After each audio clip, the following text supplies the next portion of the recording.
ও ভাই, আমি কলা চাষ করতে গেছিলাম এক ঝাড় ধরে। কি হয়েছে ভাই? ও ভাই, এরপরে লাগাইছি পাকা কলা গাছ। আল্লাহ দিছেও ভালো, কিন্তু একদিন সকালবেলা ঘুমাই থেকে দেখি ঝড়ে সব গাছ একদম মানে এই একবারে মানে ইচ্ছা করে মনে হচ্ছে ঘুমাই রয়েছে সবগুলো গাছ। ও ভাই, গাছ ঘুমাই গেছে, তা কি করে হয়?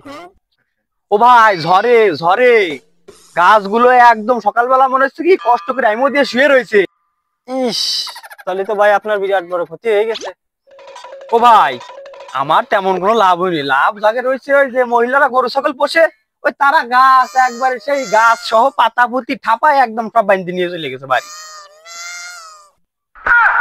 এরেই কয় কারোর পুষ মাস কারোর সর্বনাশ। ও ভাই, তারপর আর কি? তারপরে ভাই লাগাইছি আনাজে কলা গাছ। আল্লাহ দেশেও ভালো, ঝড়েও ভাঙলো না। ও ভাই, তাহলে তো এবার আপনার বিরাট লাভ হয়েছে মনে হয়।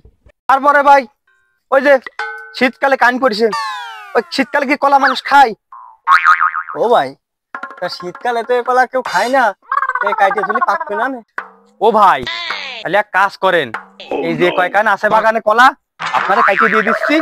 পাইকারি বেশি আপনার 300, আমি 100 টাকা করে দিয়ে দিন, নিয়ে যান। ও ভাই, এই কলা আমার দিয়ে দিচ্ছেন, আপনার কাছে কি আমি এই কলার দাম দর শুনতে আইছি? আমি আপনারা আসলাম এটা ভালো যুক্তি দিবার, আর আপনি আমার একবারে কলা মলা সহকারে কাইন ধরে আমার বাড়ি দিয়ে আসতেছেন। এই কথা হচ্ছে যে যারাই চিনাতে গেলাম জগৎ সেই ভরে দিল নগদ। ও ভাই, তা চলে যাচ্ছ কে? দিয়ে যাও যুক্তি।